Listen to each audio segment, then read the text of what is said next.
день. Я Тагашов Сергей Борисович, являюсь руководителем Общероссийской общественной организации «Содействие дружбе народов. Союз наций и народов России».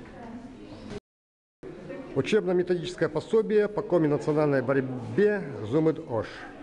Сергей, значит, наша организация, автономная некоммерческая организация спортивно-профилактика лечебная ассоциация волонтеров, сокращенно СПЛАВ, город Сыктывкар, республика Коми, популяризирует комбинациональную борьбу ЗУМИД-ОШ, сильный медведь.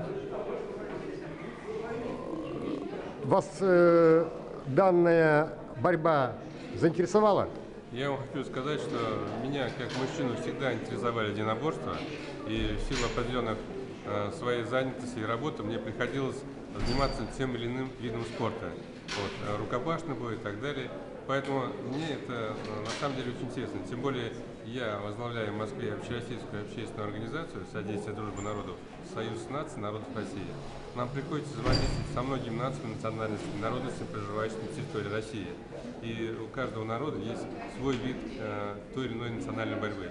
Поэтому мне лично это очень интересно. Хотел бы побольше узнать об этой борьбе и в своей деятельности, допустим, найти какие-то наши совместные применения вот этим развивающим видом спорта, который укрепляет дух и здоровье нашего населения страны. Так, благодарю. Значит, здесь следующее. Возьмите, пожалуйста.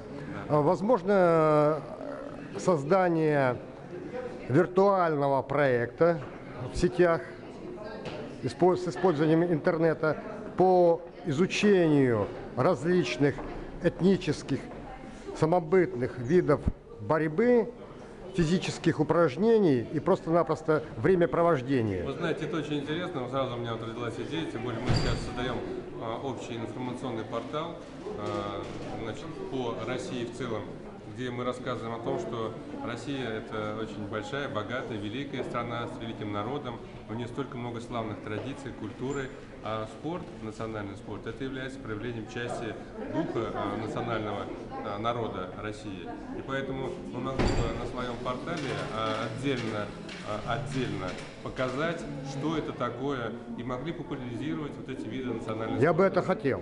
Я бы тоже. Мне сразу это делать, прям буквально минуту вот. Так, ну здесь следующее, что здесь нам были даны некоторые замечания по поводу, что ну, такие, чтобы это было достойное учебно-методическое пособие, нужно нам будет исправить некоторые ошибки. Вот в таком сыром виде давайте я вам его вышлю, и вы просмотрите. Хорошо. Вот, и исходя уже из своего восприятия, понимания, чтобы не было никаких претензий ни с каких сторон, вы эти замечания нам... Договорились, я согласен, готов на такой совместный конструктивный диалог, который дал бы нам хороший результат для всех нас, проживающих на этой великолепной территории нашей страны России. Я благодарен вам. Вам тоже большое спасибо, что вы, как говорится, занимаетесь таким благородным делом.